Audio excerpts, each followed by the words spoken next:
Sometimes I think people who've never experienced poverty, they don't understand the dynamic of you just won't eat if you don't have the money.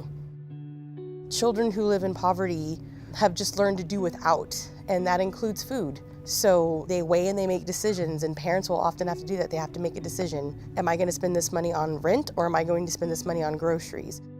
So I taught at South San for 1 year, and I taught 8th grade science.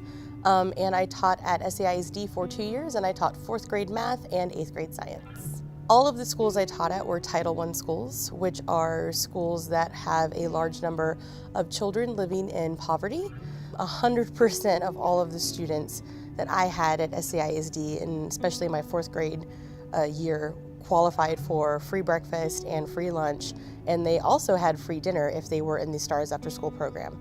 And so as a teacher and as someone who personally has experienced poverty, we lived in poverty as a child when I was a child, I recognized the signs of food insecurity immediately in my students when I saw it.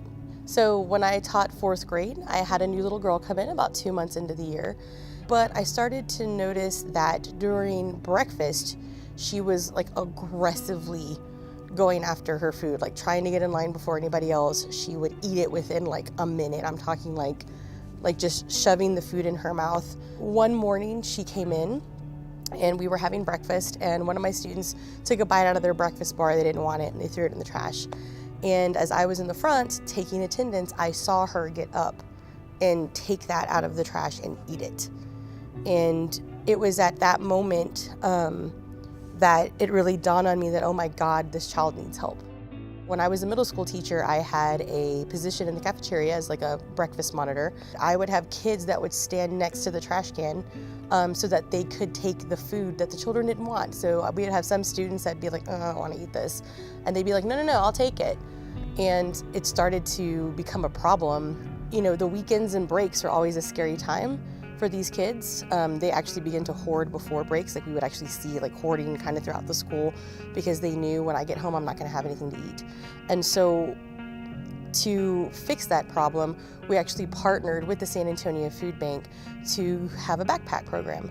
And so what it is it's kind of like a nondiscrete little Ziploc bag that has meal provisions in it. So it's not just like chips or, you know, crackers. It's actually like nutritious food for them. Chefs are in there preparing meals for them consciously, making decisions for them about healthy grains, proteins, vegetables, fruits. And so when you're giving to the food bank, you're not just giving to the food bank so we can be like, hey, here's some cans. You're actually giving to the food bank so that we can provide a meal for these children. We will have children have no food this summer. And I really hope that people come together to provide the necessary assistance that these kids need in order to have a healthy life over the next few months.